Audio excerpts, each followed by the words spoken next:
E o clima para Jorge Sampaoli no Flamengo está insustentável. Nem jogadores, nem funcionários querem mais. O treinador argentino, o vídeo de hoje do canal do Nicola traz detalhes sobre essa história e fala também sobre o São Paulo. O quanto o título da Copa do Brasil ajudará na permanência de Lucas Moura para 2024. Bora te atualizar sobre as últimas do mercado. O Breno Lopes se encontrou com representantes da Mancha Verde para pedir desculpa. Vou falar também sobre o Corinthians com o retorno, calma, retorno de Luan, Neoquímica Arena, apenas por conta do jogo entre Timão e Grêmio. Bora falar também sobre as últimas do Santos, bastidores, finanças e muito mais. Antes de mais nada, deixa eu me apresentar, me chamo Jorge Nicola, jornalista esportivo, e o objetivo por aqui é deixar você por dentro de tudo que tá rolando com o seu clube do coração para não perder nada. Só apertar o botão vermelho de inscreva-se, ative as notificações para ser avisado toda vez que a gente fizer vídeo novo ou live. Combinado? Tem live a partir das 7 da noite. Queria começar esse vídeo contando que ele tem um oferecimento de 1xBet. Estou colocando na tela jogos do Campeonato Brasileiro que tem partidas todos os dias. Destaques para Bahia e Santos, vou de Bahia. Corinthians e Grêmio, vou de empate. Tem também América e Red Bull Bragantino, novo empate. Goiás e Flamengo, vou de Goiás. Fluminense e Cruzeiro, tô indo de Flu. São Paulo e Fortaleza, vou de empate. Você gosta de futebol, manja, curte dar seus pitacos? Então vem se divertir comigo na 1xBet. Só pegar o link que está no comentário fixo, já faz o cadastro. Não esquece de usar o código Nicola para ter direito a 100% de bônus no valor do seu depósito. Combinado? Bora começar nosso vídeo com o tradicional giro de notícias, e a primeira informação é sobre a torcida do Vasco, que esgotou todos os ingressos à disposição para a volta do time a São Januário. Você sabe que na quinta-feira o Vasco recebe o Curitiba, jogo com casa absolutamente lotada, em apenas 4 horas todos os ingressos foram consumidos. Torcedor do Vasco super engajado para esse retorno após quase 100 dias. Vasco que venceu o Fluminense durante o fim de semana e dá sinais de que pode deixar a zona do rebaixamento. Bora falar também sobre Lucas Perry, que ainda é dúvida para o confronto de sexta-feira contra o Corinthians, também Campeonato Brasileiro. O Perry travou as costas no duelo contra o Atlético Mineiro no último sábado na Arena MRV. A situação segue delicada e ele vai precisar melhorar durante a semana para ter condição, senão o Gatito Fernandes será o goleiro. Quero contar também que Neymar estreou na Champions Asiática nessa segunda-feira e o time dele, o Al Hilal, tropeçou, empate em casa contra o Navy Bahor, que é um time do Uzbequistão. Empate 1-1, com um detalhe de que o gol do Al Hilal dentro de casa aconteceu já com mais de 10 minutos de acréscimo. Já no México, o América, do México, comandado por André Jardine, fez 4-0 no Chivas, num dos clássicos mais importantes do futebol mexicano durante o fim de semana. Dessa maneira, o América está se recuperando na tabela de classificação, já é o terceiro e com um jogo a menos. Se vencer essa partida contra o Querétaro na quarta-feira, ultrapassa um outro técnico brasileiro, Gustavo Leal, que comanda o Atlético São Luís para assumir a primeira colocação do Campeonato Mexicano. A gente pode ter 2 brasileiros na primeira e segunda colocações.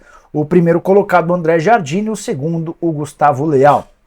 Bora falar agora sobre o Atlético Mineiro. Quanto o Galo ficou de renda líquida depois do seu segundo jogo como mandante na Arena MRV. Você sabe que no último sábado o Galo levou 31 mil pessoas ao estádio, embora tivesse colocado 39 mil ingressos à venda, numa clara demonstração de que houve um erro no valor médio do ingresso. O pessoal do Galo chutou muito alto e os torcedores acabaram não indo. Bom, a renda bruta tinha sido de 2 milhões e 400 mil reais. Nessa segunda-feira saiu o boletim informativo, ou o borderô da partida, e a gente pôde descobrir que o Galo faturou quase 1 milhão e 300 mil reais. Esse é o valor líquido, tirando todos os descontos, impostos, entre outras coisas. Importante contar que dos 31.720 torcedores que estiveram no estádio, 26.302 pagaram pela oportunidade de estar no estádio. Foram 5.418 gratuidades. Vou tentar entender com os dirigentes do Atlético por que tanta gente entrou de graça no estádio. Estamos falando de um público de 31 mil e 5 mil entrando de graça. A proporção tá bem esquisita.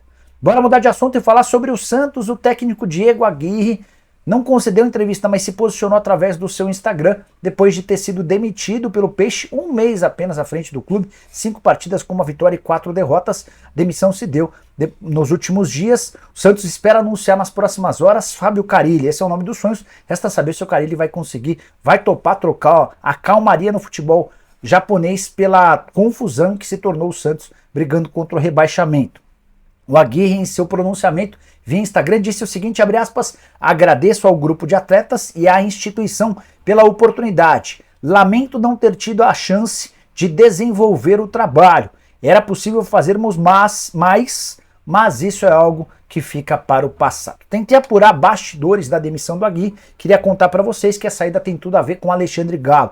Aguirre e Galo chegaram praticamente juntos ao Santos, o Galo como o homem do futebol, o Aguirre como treinador, só que o Galo não havia escolhido o Aguirre. Então, desde o princípio, o Galo nunca fez muita questão de aglutinar, de ter o Aguirre como homem da sua confiança, e diante da primeira oportunidade, o Alexandre Galo optou por sugerir aos demais dirigentes do Santos a demissão do Aguirre, e agora vai caber ao Galo encontrar um novo comandante. Hora de falar sobre o Palmeiras. Breno Lopes se reuniu com os líderes da Mancha Verde nessa segunda-feira para pedir desculpas. Você sabe que no último sábado, na vitória por 1-0 contra o Goiás, ele fez o gol nos acréscimos aos 50 do segundo tempo e se dirigiu à torcida organizada com gestos obscenos. Até o pai do Breno Lopes também nas redes sociais esteve ao lado do filho. A Leila Pereira foi outra a incentivar o jogador. O Palmeiras decidiu por não puni-lo, mas o Breno percebeu que o clima ficaria muito ruim para ele e optou por se pronunciar nas redes sociais, melhor, optou por entrar em contato com os líderes da Mancha Verde, e nessa segunda-feira ele se reuniu com 2 desses líderes para pedir desculpas pessoalmente. Se mostrou bastante arrependido, disse que não fará mais isso, e dessa maneira parece que o episódio foi superado. Embora nas redes sociais sigam vários torcedores exigindo um pronunciamento de forma pública, eu acho até o mais correto. Se o xingamento se deu de forma pública, seria importante que o atleta, por meio de uma entrevista coletiva ou nas suas redes sociais, fizesse esse pedido de desculpas não só à Mancha Verde, mas ao torcedor do Palmeiras em comum, até porque a Mancha não representa todo o torcedor alviverde. Breno Lopes, que é reserva, 143 partidas, 21 gols e 7 títulos desde que foi contratado. Mudando de assunto, mas ainda sobre o Palmeiras, Luiz Guilherme voltou a treinar nessa segunda-feira depois de mais de um mês de ausência. O atacante, revelado nas categorias de base, vinha se recuperando de um estiramento na coxa direita e deve estar à disposição muito em breve. Atleta que estreou no time profissional em abril e foi titular pela primeira vez em junho, soma 415 minutos. Bora falar agora sobre Luan de volta à Neoquímica Arena, mais calma. O meio atacante hoje no Grêmio não voltará ao Corinthians para jogar e sim para defender o tricolor gaúcho. Eles se enfrentam às 21 horas. O Luan deve ser reserva, como tem sido desde que foi contratado pelo Grêmio. Foram só 3 aparições que somadas alcançam 32 minutos. A estreia se deu contra o Fluminense, os 3 minutos finais. Depois ele jogou mais 18 minutos contra o Cuiabá, 11 minutos contra o Cruzeiro. Na partida passada contra o Red Bull nem saiu do banco de reservas. É um reserva de luxo, mas com um salário bastante baixo, algo na casa dos 50 mil reais por mês, muito menos do que nos tempos de Corinthians, quando embolsava 800 mil por mês, o pior negócio da história do Corinthians. O Luan custou 29 milhões de reais em relação aos direitos econômicos, foi esse o valor que o Corinthians desembolsou para comprar o do Grêmio. O Corinthians ainda pagou 800 mil por mês durante 3 anos e meio, um prejuízo de aproximadamente 65 milhões de reais para muito pouco retorno. Queria saber de você, corintiano, o que você acha da passagem do Luan no Corinthians de 0 a 10, uso o espaço para comentários. E se você estivesse no estádio, qual seria a sua reação em relação ao Luan caso ele fosse aproveitado? Bora mudar de assunto e falar sobre Jorge Sampaoli. Ele continua no Flamengo, mas o clima é insustentável. Na reapresentação do elenco, no Ninho do Urubu, ficou muito claro que nem atletas, nem os funcionários do Flamengo, aqueles de pouquíssima, são pouco ouvidos no dia a dia, nem os funcionários querem mais o Jorge Sampaoli. Cara extremamente grosseiro, de pouco contato, fala rara. Em geral, o Sampaoli só tem se reportado ao presidente Rodolfo Landim, não fala com praticamente mais ninguém. Essa demonstração também ficou clara durante o primeiro tempo do jogo contra o São Paulo, quando o árbitro paralisou a partida para hidratação, enquanto o Dorival Júnior falava com todo o elenco do São Paulo. O Jorge Sampaoli ficava absolutamente isolado, enquanto os atletas conversavam sozinhos. Em algum momento, um dos auxiliares do Sampaoli tentou uma aproximação com os atletas para passar uma outra dica, mas nada de Sampaoli. O clima é péssimo, o clima é tenebroso. Não há nenhum motivo para a continuidade do Sampaoli, mas especialmente o presidente Rodolfo Landim está bancando a continuidade do técnico argentino, pelo menos até o jogo do domingo, ainda que isso represente a perda do título. O Flamengo já encaminhou essa perda do título, sendo derrotado em casa por 1-0 para o São Paulo. Precisaria vencer por 2 gols de diferença no Morumbi ou vencer por 1 gol para levar a decisão para pênaltis. Tudo indica que Sampaoli permanecerá no rubro-negro, mesmo com toda essa circunstância, ambiente tenebroso para o treinador argentino, ninguém o quer, com exceção ao presidente Rodolfo Landim.